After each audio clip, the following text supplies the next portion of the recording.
I want to start this episode by giving a big shout out to my friend Victor Carrasco de España. Congratulations on the great news, my friend, and thank you for sharing it with the community. Words cannot express how happy I am for you, man. I wish you the best of luck on this new journey, man. Congratulations once again. And as the title suggests, my friends, we are back with another episode talking about absolutely nothing. I hope y'all are doing really well, man. I know it's been a while. Well, you got an episode last week, so it hasn't been, too long. But it's been a while since I recorded a talking about nothing. That is true. And I guess I was avoiding it on some level because whenever I do talking about nothing, the only thing on my mind is what the fuck am I going to talk about? I don't want to just be here rambling about fucking nothing. That's boring. Who's going to listen to this shit, right?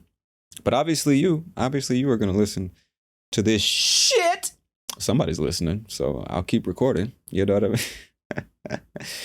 But yeah, I hope y'all are doing good, man. I got a flight I got to catch later this afternoon. I'm going back home, or going to my new home, I should say. I was in Bangkok last month. Bangkok, Thailand, that is.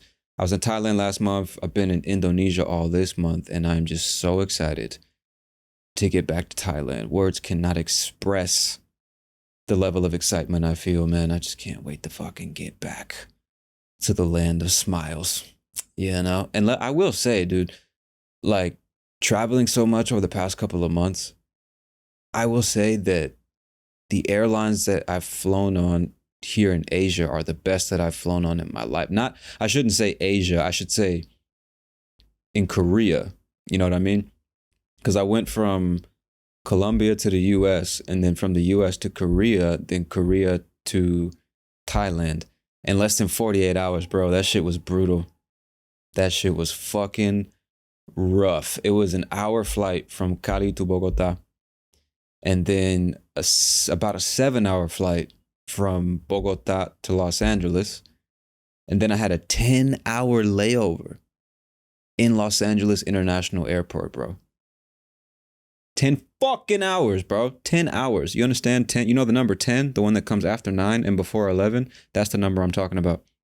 That's how many hours I was stuck in the fucking airport. One of the worst airports on the planet, by the way. Fuck LAX, bro.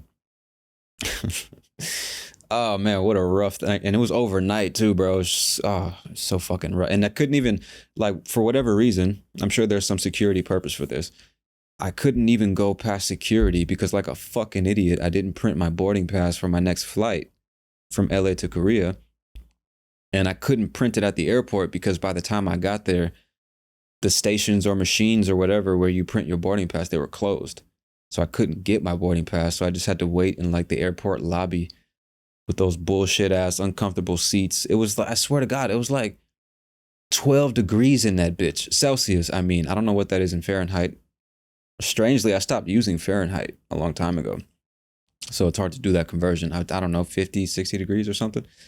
But it was just so fucking cold in there. And at some point, you gotta sleep. You can't just stay up for fucking, you have to sleep at some point. And I just couldn't. Where are you gonna sleep? In an airport lobby? And I also don't like the idea of going to sleep around a bunch of fucking strangers and I'll wake up and all my bags are gone. I know that's probably not gonna happen, but that's all I could imagine. I don't like sleeping in public places around strangers. It's weird. So sleeping was a real challenge that night. But anyway, made it through those 10 fucking hours in the airport and then flew from Los Angeles to Seoul. Seoul. I guess English speakers say Seoul, but I'm sure that's not how you pronounce it. Korea, I flew to. And actually it wasn't even Seoul. It was Inch. I don't fuck. Now I need to get the answer. Hang on. I can't leave you with some bullshit. What is the name of that city that we flew into? Whatever it was, it looked beautiful from the plane. I mean, it's just gorgeous coastline. What's the name of that city? One moment, ladies and gentlemen. I've got to find the answer. You know how I am. Incheon. I don't know how to say it. And the city close to it looks like Seoul. But a lot of English speakers say Seoul. Any fucking way. 13 hours on an aircraft flying from Los Angeles to Korea. Longest flight of my fucking life. And to be honest, man, it really wasn't as bad as I thought it was going to be, because getting back to my original point, I believe it was Air Asia, the Korean branch of Air Asia, was such a it was such a fantastic experience, like nothing I've ever had before. I swear to God, like their standards are so much higher than any other airline I've flown with. So much higher, bro, just from customer service to the actual plane and everything. And I'm convinced the Korean division of Air Asia, they insist on hiring drop dead gorgeous women to be flight attendants. Like all of the flight attendants look like models. I don't know what it is, bro. I remember seeing a video on TikTok a couple months back, and this lady was talking about Korean culture and how difficult it is to become a flight attendant in Korea. And apparently it's like one of the most sought after jobs in the country, and it's really high competition, and just the standards that you have to meet to be able to be considered, just to be considered for the job. They're just so high, their standards. And I'm talking so high that like it's a common thing for some women to even get plastic surgery just to be more physically appealing to the company with the hopes of getting hired as a flight attendant. I'm talking that fucking high, you know? Jesus Christ. All the flight attendants look like fucking models, dude. You know, and the customer service, more importantly, the customer service was really, really good. And also the airplane seats, even the seats themselves were more comfortable. They were soft, and you could like lean back a bit further and actually try to get some sleep. They had footrests under the seats. Like most airplanes you get on, there's nowhere to rest your feet. You don't even have enough leg room most of the time. And I didn't fly first class or no shit like that. I flew economy, regular seats, but you had a decent amount of leg room, and there was like this little rest that you could put your foot on. You know, it was just comfortable from start to finish, and the service was great. The food was pretty good. And I guess another thing that really helped was I had some weed gummies, you know, so I was able to sleep on the plane, because without that, I think it would have been a bit more challenging. But I had some THC gummies with me. Luckily, you can get those through the airport with no problem. They just look like candy. So I popped a couple of those bad boys, and I was out like a fucking light for most of that flight. So that was cool. And then 6 hours from Korea to Thailand. Jesus, man. Jesus. I don't even know how many thousands of miles it was, or kilometers. I don't even know how far I actually traveled, but it was almost 48 hours of straight traveling. And I don't recommend it. I do recommend that you visit Thailand if you ever get the chance. It's a really cool place, at least what I've experienced so far. I was only there for a month. And I'm going back today, which again, I'm so fucking excited, bro. So fucking excited. And I will say, it's been a really interesting experience, because this is the first time I've traveled to another country where I don't understand the language that people are speaking. You know? Like I've been to Mexico, I speak Spanish. Been to Brazil, I speak Portuguese. Went to Colombia, I speak Spanish. Went to Bermuda, I speak English, right? And that's not to say that people in Thailand don't speak English, because a lot of people do. But I just, I don't want to be that fucking asshole that's like expecting everybody to speak English to him, you know? And even if most people will speak English with me, everybody speaks Thai amongst themselves, and I don't understand a fucking word of what they're saying. It's such an alienating experience. And when I first got to Thailand, all I could think about was all the people that immigrate to the US and don't speak a word of English, and what that must feel like. Moving to a gigantic country like the US and not being able to communicate with the majority of people. Now, the US is a multicultural country, for lack of a better way of saying it, meaning there's people from all over the world. There's many communities from other countries. You have Latin communities, Asian communities, African communities, et cetera, et cetera. So even if you don't speak English, you can move to certain parts of the US and survive for years without having to learn English. That is possible, and actually quite common. But even still, just being who I am, I couldn't imagine living in a country 5 years and not learning the language. That's fucking wild to me, you know? But I just imagine what it's like for people who don't even necessarily want to move to the US, but have to for whatever reason. Maybe they're refugees, or there's better opportunities for work or whatever. It's safer than their country. and they don't really want to go, but they feel they need to, and they don't speak a single word of English. Like, holy fucking shit, you must feel like an alien all the time, because language is like the gateway to everything else you want to do: getting food, going to the hospital, seeing a doctor, finding a partner, making friends, all that shit. You need to speak the language, bro. It is non-negotiable. Or you're going to be forced to stay in a community of people from your country or people who speak your language, and you won't be able to go outside of that, which to me just doesn't sound interesting. It doesn't sound interesting, Like, there's a lot of foreigners in Thailand, for example, lots of Australians, Americans, Western Europeans that have been living in the city, or the country, I should say, for 5, 6, 7, 10 years. They don't speak a word of Thai, bro. That's fucking weird to me, bro. I can't imagine going to a foreign country and living there and only talking to other foreigners from my country or other parts of the world. That's fucking weird. It's weird, bro. And slightly disrespectful. You know what I mean? Like, if you're gonna fucking move to this paradise and take advantage of all the benefits of being there, like, learn the fucking, I don't know.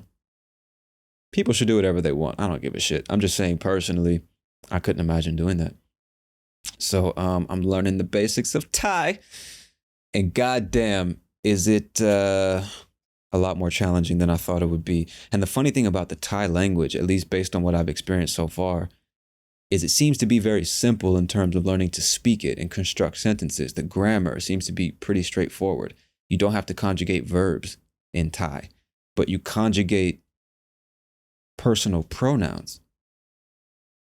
For example, there's 9 different ways to say I in Thai, right? Like, I walk, I see, I do. There's 9 different ways to say that, depending on who you're talking to in the context of the situation. Like, why the fuck did somebody think that was necessary, bro? What the fuck? Jesus Christ. Yeah, the more I travel, the more I learn about different languages and shit, the more I realize, like, English is not that hard, bro. It's not. Phrasal verbs are fucking frustrating. Prepositions, there's a lot of them, right? Pronunciation can be a challenge, but it's a pretty simple, it's a pretty simple language if you compare it with, like, Mandarin, especially like traditional Mandarin. And this is something I learned. I met a dude from Thailand. I met a dude from Taiwan while I was in Thailand, and he was explaining to me that the language that's spoken in Taiwan is actually Mandarin, but it's the traditional form. And what's spoken in mainland China is a simplified version of Mandarin. So people from Taiwan speak a version of Mandarin that some people in China might have a hard time understanding. Like, they might get 50% of it, but they won't understand all of it, which is very interesting. I also learned that Taiwan is a fucking beautiful country, man. Little island paradise. I've never been there, but after I met that dude from Taiwan, I wanted to learn more about his culture and his country. So I started watching documentaries and stuff on YouTube, and it looks like a beautiful place, man. I got to get out there. I don't know about learning Mandarin. Jesus, man, that fucking, I don't know if I have the level of intelligence necessary. I don't know if my IQ is high enough to learn a language like Mandarin. If I have any listeners out in China or Taiwan, shout out to y'all. Thank you for listening. And much respect to you for learning that language, man. Obviously, you didn't have a choice. I'm just saying, like, you are superior human beings. You're superior in every way. I started talking about the customer service, my airline experience flying to Korea. That shit was fantastic, bro. Amazing. Just the standards are so much higher, and it makes it much harder to appreciate any other airline. Like in the US, for example, the majority of airlines and their owners is just a bunch of fucking cunts, bro. It's like they systematically make the experience worse and worse and try to figure out how to suck more money out of your pocket for basic shit. It's like, I don't know, dude. I don't know. I never liked flying on airplanes. I love traveling, like getting to the destination and experiencing the culture and all that shit. But flying on airplanes or riding on buses and in taxis and all that, I don't enjoy that shit. Who enjoys that? Who likes? I saw a YouTube channel a couple weeks ago. This guy makes a living like trying different airlines every week. His entire YouTube channel is just him flying on planes to a bunch of different places, but documenting the actual trip, like going through the airport, getting on the airline, reviewing the seats and the food and the service. And is this airline any good? Is this airline any good? What about their rewards program and etc.? Is that not fucking amazing? Like the shit that's possible in 2023, the ways you can make money. Like he's just, I guess, just passionate about traveling and airplanes and airlines and shit. And he just made a YouTube channel talking about it. And literally those videos are paying for his future plane tickets and travels. And it just like the gift that keeps on giving. It just creates this positive feedback loop where the more videos he makes, theoretically, the more money he makes, which allows him to make more videos and more money and more, you know what I'm saying? Fucking amazing. But I could never do something like that. I hate being on airplanes. They suck, bro. They suck. They fucking suck. From top to bottom, start to finish. They fucking suck. Jesus Christ, you got to sit next to two strangers, especially if you're in the middle seat, bro. Like you're just sandwiched in between two strangers. Most of the time, fucking savages. That's another thing I noticed when I was in Los Angeles, like especially men. Dog, we are some fucking savages, man. We don't give a fuck. We're just like, we're dirty creatures, man. We're dirty creatures. You know how many, like, and I lost count because I started counting how many times I went to the bathroom in these fucking airports, how many men I saw not just take a piss. I'm talking about dudes who were in the stalls taking a shit. They go into the stall, they take a shit with all their luggage and their bags and everything. They stand up, flush the toilet, pull up their pants, grab their bags, and just leave the fucking bathroom. How many fucking guys I saw leave the bathroom without washing their hands, bro? In a fucking airport, a public place where there's thousands of other people who have to touch all the same surfaces and ride on the same plane. Fucking savages, bro. Fucking savages, man. So imagine being on a plane in between two of those dudes.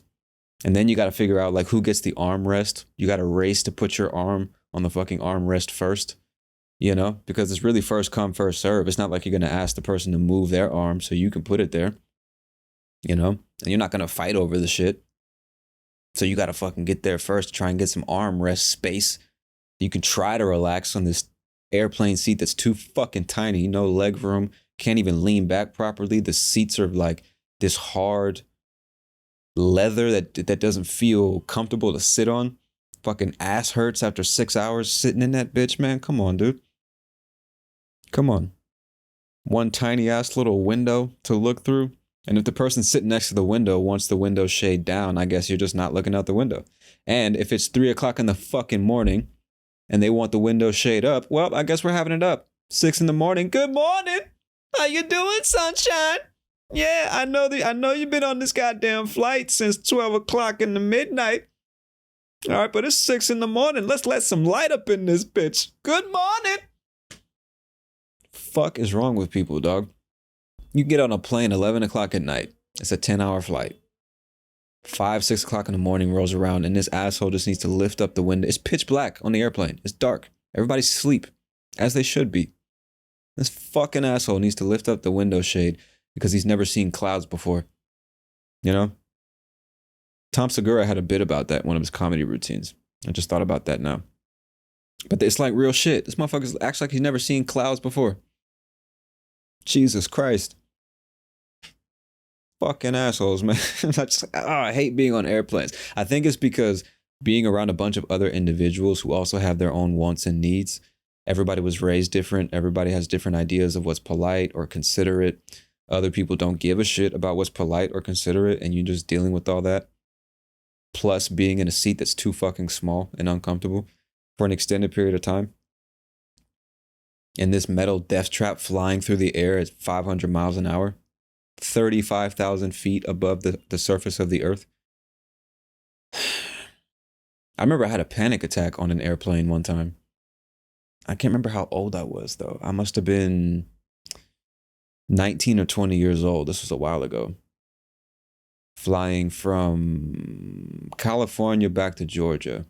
I went to visit my dad. I think it was spring break or something like that. I don't remember, but I was flying back home. And for whatever reason, like I've been flying on planes since I was literally a baby. I'm talking 3 or 4 years old, flying on airplanes.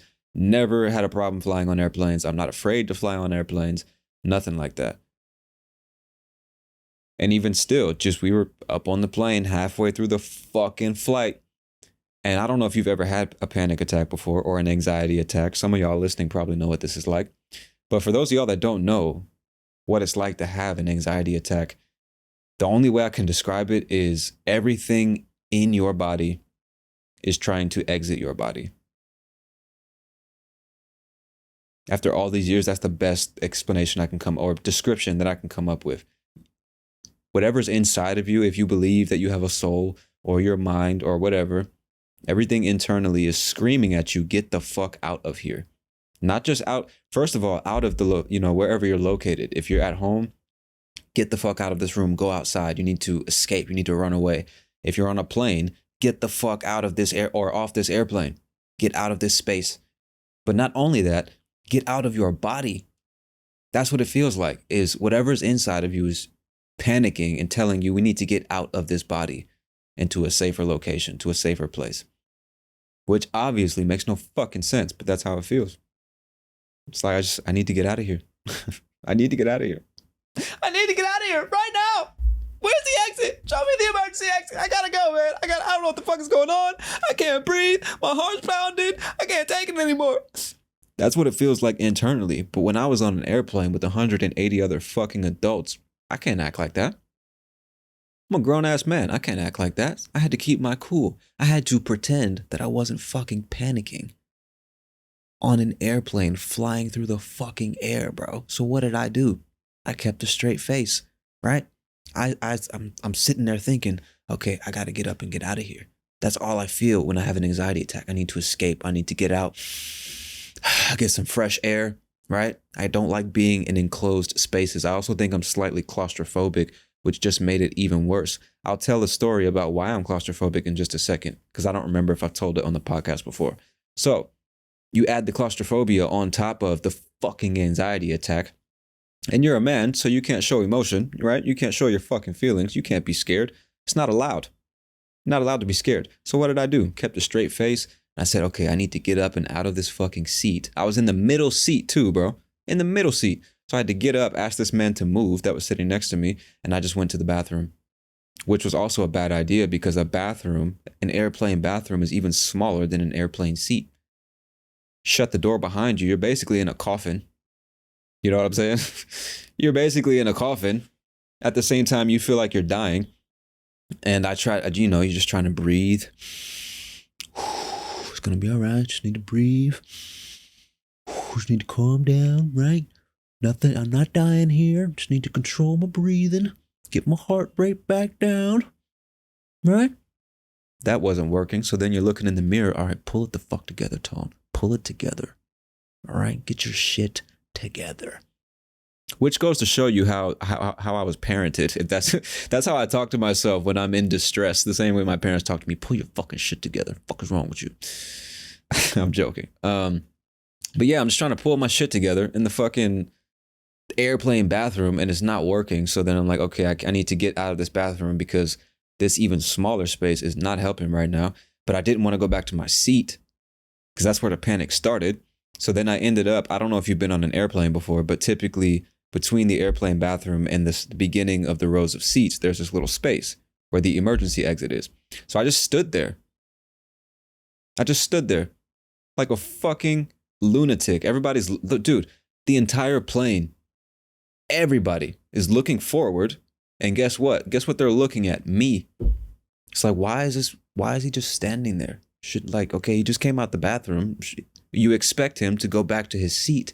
Why is he just standing there? And of course, I don't know what they were thinking, but naturally, if you're looking forward, you're just looking at the front of the plane. There's nothing there. But if a person is standing there, just because we're curious creatures, we're going to look at this person and see what the fuck is he doing? So everybody that was awake at some point or another was just looking at me. And I'm fucking panicking on the inside and I can't show it. I'm just like, just breathing. Just looking around the plane, looking out the window, trying not to lose my shit. 35,000 feet above the fucking Earth's surface, flying through the air. And eventually a flight attendant came walking down the aisle and she stopped. I mean, the sweetest lady, man. I'm so glad that she was working that day because she was so sweet. She stopped and said, "Is everything all right? You okay?"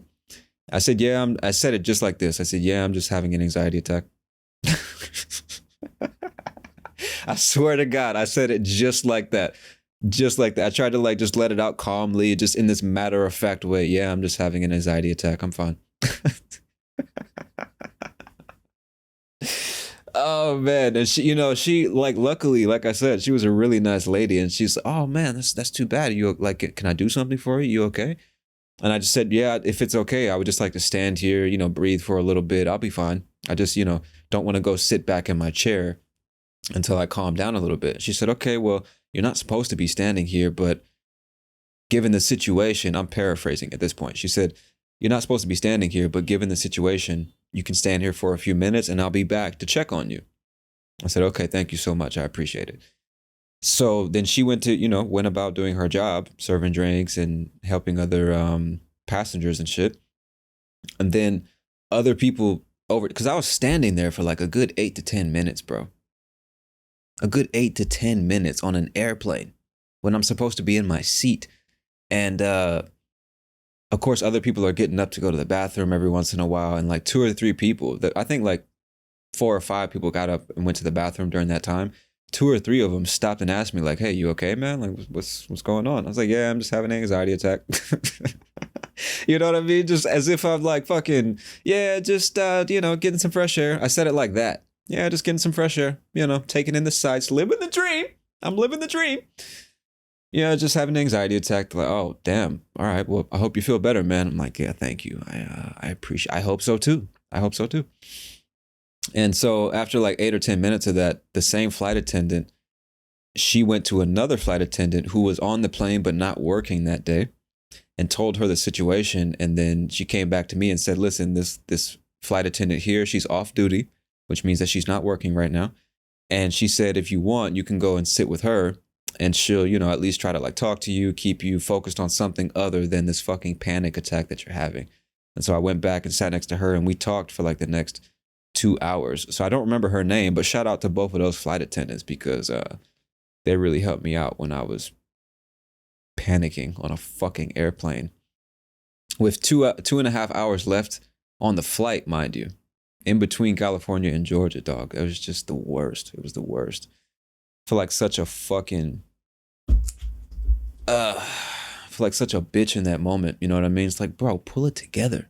Pull it the fuck together. What is wrong with you, bro?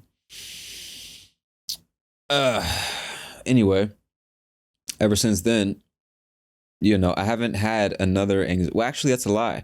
I thought I was going to be afraid of flying on planes after that, but I really wasn't. I was just expecting to have anxiety attacks every time I got on a plane after that because I didn't know what caused it. You never really know what causes an anxiety attack. It just comes whenever it wants to come at the worst moment most of the time, and you always know when it's coming because you'll just be chilling, living your fucking life, trying to enjoy your existence. And then your fucking brain is just like, "Hey, what's up, guy?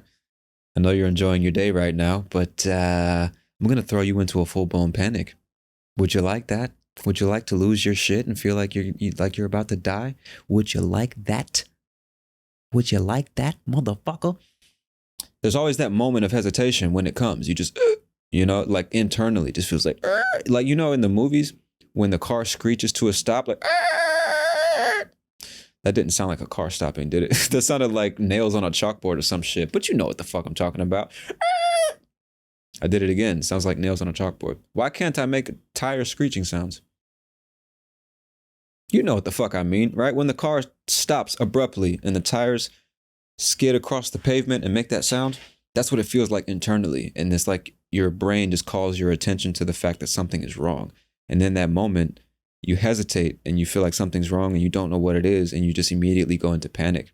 But what I learned how to do after that panic attack on the plane was just breathe. That's the only problem. Nothing is wrong. You're not dying. There's absolutely nothing wrong. You just need to breathe. Just breathe deeply, pick a spot on the wall, something a decent distance away from you. Just look at it and just breathe. Focus on nothing but your breathing. Do that for 30 to 60 seconds and you'll be fine, bro. It just goes away. You just have to consciously remind yourself, I'm not dying. Nothing is wrong. There's no reason to panic. I just need to breathe. Just fucking breathe. Just fucking breathe. Just control your breath. You're not dying. All right? Pull it together. Do not make a fucking ass of yourself in front of all these people. All right? Pull it together. Okay? That's all you got to do. Just breathe. So after that, I mean, I've definitely had a couple other moments on planes. Actually flying from Colombia to the US, I had a moment where my brain tried to go into panic, but I was like, not today, motherfucker. I got some breathing exercises, bitch. Not today, sir. So yeah, I've been able to curb all panic attacks since that day. I'm proud to say. No more panicking over here, baby. Yeah, balls of steel in this bitch. Fuck with me. How do we get on this subject? What was I even talking about? Oh yeah, the fact that I could never be a YouTuber that just reviews airlines and spends all of his time on a plane. That's why I could never be a flight attendant. You're literally paid to be on airplanes and serve a bunch of fucking assholes. You know what I mean? Nah, bro. So much respect to all the flight attendants out there. Much respect, because I know y'all put up with a lot of shit. Bunch of fucking animals, you know? Bunch of fucking animals on this plane who are only thinking about themselves. I guess that's what it means to be a human, especially if you live in a big city. Just surrounded. I find that the bigger the city and the more people you pack into that city, the more those people start to act like fucking animals. You know? Just fucking savages. And it's become so much harder to think about anybody but yourself. Because human beings just end up becoming like these objects that are in your way. You're just trying to get down the street and there's a bunch of fucking objects in the way, making it harder to get to where you want to go. You don't even see them as people anymore, you know? So I imagine that's what it's like if you work in the airline industry, whether you work at an airport, TSA security or whatever, a flight attendant, you know what I mean? Just putting up with shit. All fucking literal shit. Because like I said, a lot of people don't wash their fucking hands when they travel. Jesus, dude. That shit is so disgusting, bro. That shit is so disgusting. I can't stand it. I'm not, I mean, I don't know if I would call myself germophobic, but I'm on the borderline, bro. I can't stand that shit. I can't stand dirty places, dirty hands, dirty surfaces. No, bro. No. Need to clean this fucking place. And I'm not talking about uncontrollable dirt. Like over time, a building will get dirty if you don't pressure wash the building. If you don't pressure wash it, mold starts to form and, you know, the paint starts to chip and shit like that. Okay, whatever, bro. But I'm talking about inside the house. That's something that's under your control. And you just let it get fucking filthy. You haven't cleaned your bathroom in 2 months, bro? What the place where you clean yourself is dirty and you think you're clean. Come on, bro. Get it together. Nah, dude, I can't stand that shit. So that's why I don't like anything about the travel experience, international travel experience, getting on a plane. And you know, it's like you have to take a shower when you get off the fucking plane because some other dirty motherfucker was just sitting here. I remember I was flying from LA to Korea and the lady I was sitting next to, she just, I don't know if it's a normal thing in her culture, but she just had no problem putting her feet wherever she wanted to put her fucking feet. She kept putting her feet on me, bro. And she wasn't wearing socks. She just had on like regular shoes and her feet were dirty as shit. I'm talking like gray, black. You understand what I'm saying? Have you ever seen somebody's feet who are so dirty they are black on the bottom? The soles of their feet are turning black because that's how long it's been since they cleaned them. I'm talking that level of fucking filth. She kept putting her feet on me, bro. Fucking A. Nah, dog, I don't play that shit. I'm not going for it. I had to like tell her 2 or 3 times, excuse me, can like, you know. She spoke basic English. I don't speak Vietnamese. So we had to communicate in English, but she spoke basic English, and that's like, excuse me. And I'm tapping her leg, and then I'm looking at her foot, basically saying, can you get the fuck off of me? You get your fucking foot. Can you please remove your foot from the surface of my body? Thank you, ma'am. I would appreciate it. It's the second time I've had to ask you this. All right? I'm trying to be civil here. When the third time comes around, I cannot promise I will be this polite. Get your fucking feet off of me, bro. Nah, fam. No, I'm just not a feet type of dude. Nah, I'm just not. I'm just not. You know? I'm just not. Don't put your fucking feet on me, bro. The only person typically I'll let put their feet on me is somebody that I feel just like ridiculously close to. You know? Like my nephew, for example, when he was a kid, I didn't give a shit. But his feet still have to be clean. Only when they're clean, it's like that level of proximity. My nephew, that's my dog, you know what I'm saying? Or like my girlfriend. I don't care if she puts her feet on me, but they have to be clean. Don't put your dirty ass feet on me, bro. What the fuck, man? What the fuck? I don't understand how like people, I don't know. I don't understand that shit. Just put your dirty ass feet everywhere. She was putting her feet on me. And you know the tray table on the airplanes where you put your food or you can rest your head or put your laptop or whatever? She like had her feet up on that shit. Bare feet. Bare dirty ass, black, prehistoric riverbed looking ass feet. Putting them all over the tray table as if the person that comes after her is not going to put their food there. What the fuck, bro? I don't know. Maybe it's a difference of culture. I don't know.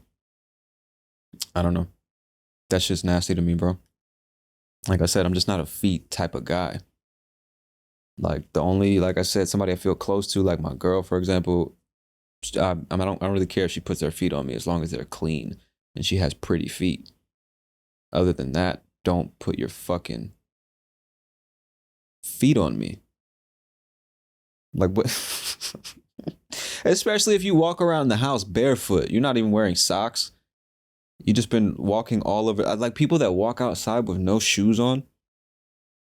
Walking in the street, the dirty ass city streets, and they're walking around with no shoes, and then they walk into their house with no shoes, and they're just tracking that shit all over the floor, and then they get into their bed, didn't even take a shower, didn't wipe off their feet, nothing. They get into the bed with that shit? Nah, fam. Nah, bro. I can't get with you on that one. Tony K does not approve of that message or that behavior. I just can't get there. I can't get there. You know, ugly, like, first of all, dirty feet, but also just ugly feet and ugly hands. They turn me off, you know? Maybe that sounds superficial, but like if I meet a woman with ugly hands, it turns me off, grosses me out. And I'm not saying I have ugly feet too. I'm not saying I have pretty hands and feet. I'm just saying like it turns me off. I don't know why, dude. I can't even think of something that might have like happened in my childhood that might be influencing that. I can't think of a single thing. It's just for as long as I can remember, just ugly ass dirty feet or ugly looking hands. They turn me off, dude. Keep your fucking feet off of me. Ugh. Do y'all have something like that? It's just non-negotiable. Like that for me is non-negotiable. Dirty ass feet touching me. No, bro. No, I don't care. No. It's like, dude, 2 or 3 times she kept putting her fucking feet on me, bro. Jesus Christ. Anyway, other than that, the flight was amazing. Yeah, the flight from LA to Korea was amazing. And then after that 13-hour flight, the 6-hour flight from Korea to Thailand, that wasn't shit. That's why I'm not even worried about the flight today. I think Indonesia to Thailand is like 3.5 hours. That ain't shit. That's like a walk around the park now. Now that I know what a 13 banger is like, I don't give a shit. Put me on that plane, baby. You know? I don't have any weed gummies with me today, unfortunately. Sober October just finished, by the way. I don't know if you know what Sober October is, but I got this from Joe Rogan. I don't know where he got it from, but he and his friends, every October, they just choose to be sober the whole month. No weed, no alcohol, no mind-altering substances of any type. Any type. I wanted to say kind and type at the same time. no mind altering substances of any kind for the whole month of October. And I decided to do it this month, more so out of obligation because weed is legal in Thailand. So last month was fantastic for me. And then I had to come to Indonesia and weed is not legal here. And I figured, well, since I won't be able to even find it easily, I'll just do the whole month sober. No weed, no cigarettes. I even didn't drink Red Bull. Shout out to you, Alejandra, for suggesting that. I did drink coffee and water and soda. I probably shouldn't have done the soda, but I just cutting out sodas, that's really hard. That's really hard for me. No soda whatsoever is difficult. And I decided to like just replace those habits and addictions with something healthier. I started drinking much more water. I started going to the gym, bro. And if you know me, I hate going to the gym. But I figured let me replace one habit with another. So I just started running, doing the stationary bike and shit 3 or 4 times a week. And I gotta be honest, like I'm sure you're expecting me to say, oh, I feel so much better and healthier and happier. Fuck out of here, bro. No, I can't wait to get back to Bangkok and get me a nice joint full of sativa, bro. You know what I'm saying? I'm gonna roll one of sativa, the other one indica, and just fucking smoke both of them bitches and just chill. Get some fried rice and a Coke. You know what I'm saying? Can't fucking wait. So sober October, I guess, was good for me because, you know, being sober is, I guess, technically healthier than not being sober. But goddamn, that shit sucks, man. That shit sucks. How do people just go through life sober all day, every day, their entire life? How the fuck? How the fuck, man? Nah, fam. Nah.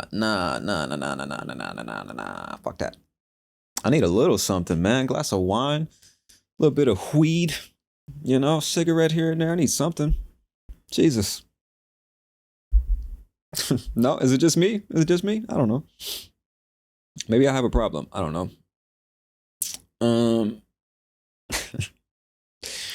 How do we get here? How do I start talking about this? I don't remember.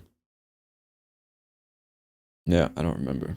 But getting back to my experience in Thailand and like being the first time that I've been somewhere where I don't speak the local language and that being such an alienating experience, it also made me think about something that a lot of people experience around the world, especially if they live in major cities, which is just dealing with foreigners. Because one thing that I've learned to do after so many years of teaching English and then traveling as well is talk to foreigners in a way that I know they'll understand. This is something that most people don't know how to do. Like if you travel to a foreign country where you don't speak the language, most people don't have much experience communicating effectively with people who don't speak their language. Meaning, you travel to Indonesia, for example, and even if people know that you're not from there and you don't speak their language, they'll talk to you as if you're a native speaker because they only know one way of communicating. They just talk the way they've been talking their whole life. You know what I'm saying?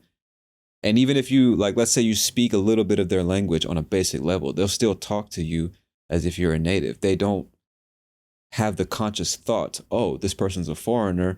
I need to slow down and choose simpler words and sentence structures to make sure they understand what I'm trying to say to them. Most people don't have that thought. They just talk the way they always talk and don't understand. They like are confused when the person they're talking to has trouble understanding them.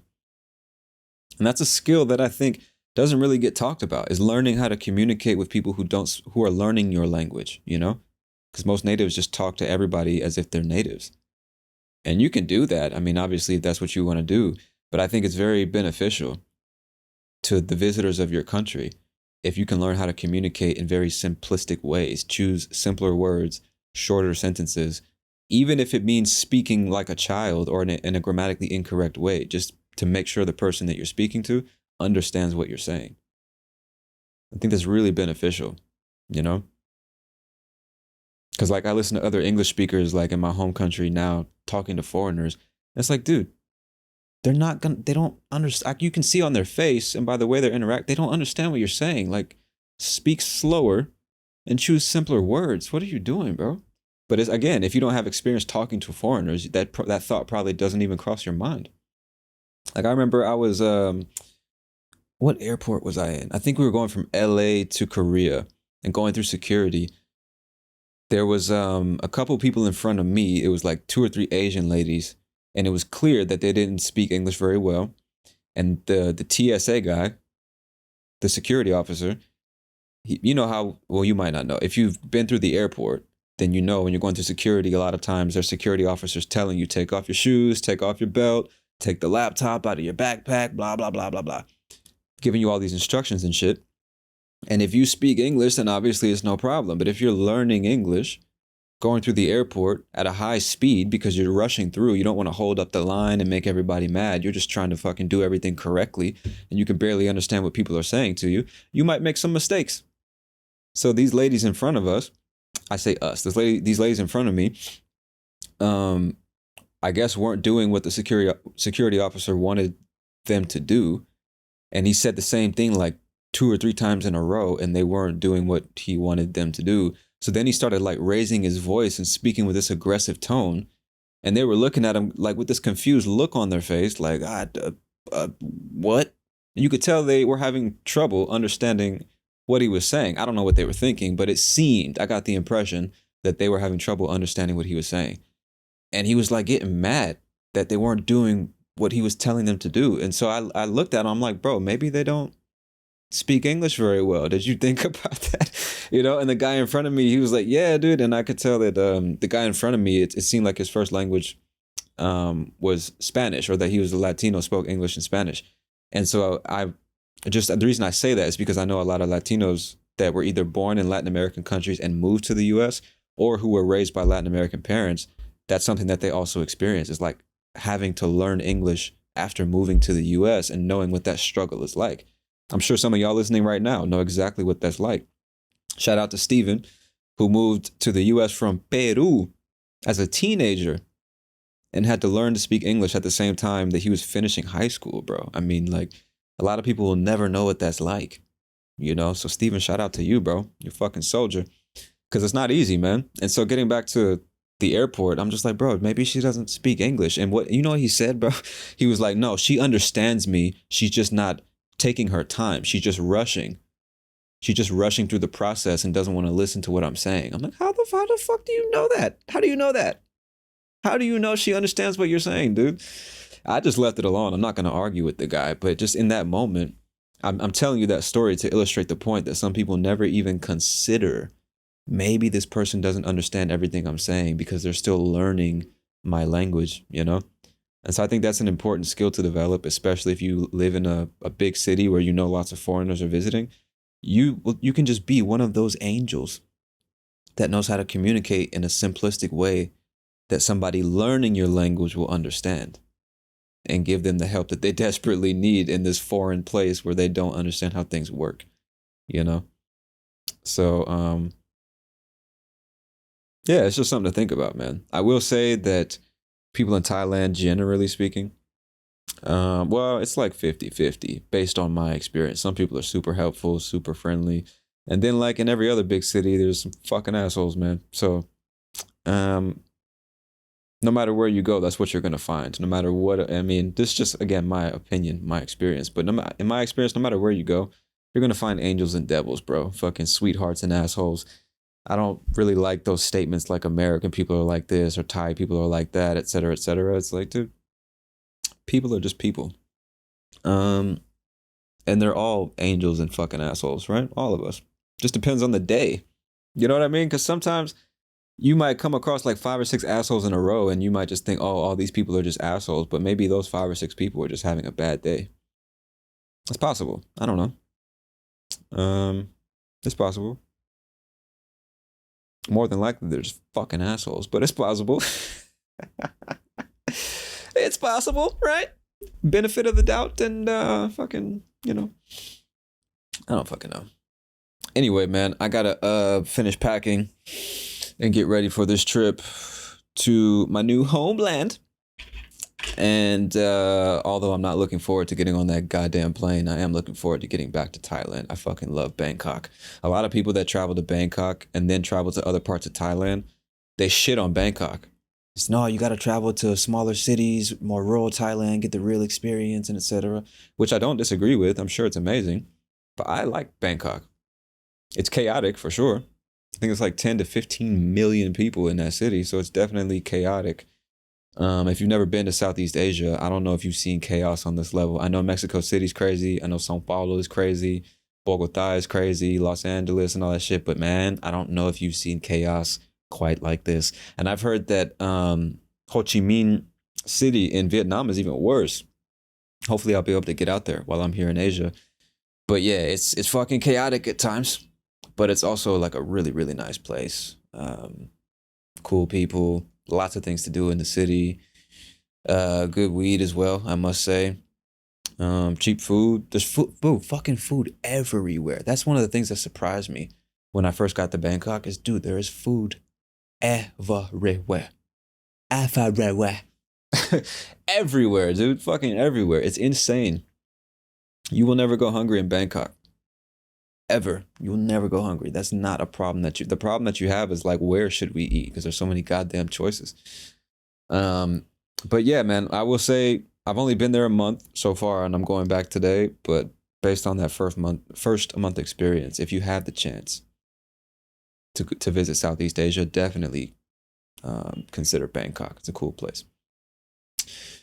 Yeah, anyway, I gotta finish packing, get something to eat, and then head to the airport. Y'all, I just wanted to come through, say what's up. I hope you're doing good. I hope y'all are doing good, man. And shout out to all my listeners in Thailand, Indonesia, Vietnam, the Philippines, Japan, Taiwan, China, Malaysia. Shout out to all of y'all, man. All the new listeners of the show as well. All of my supporters on Patreon. Victor, congratulations again, man. Super happy for you, bro. Shout out to Francisco Santelis, Alejandra Rivera. Thank you guys for your support. I appreciate y'all. And I guess I'm going to go ahead and end it there. That's the podcast, my friend. Thank you for your time and attention. Thank you for listening to Real English Radio. I am your host, Tony Kaizen, and I'll talk to you soon. Peace.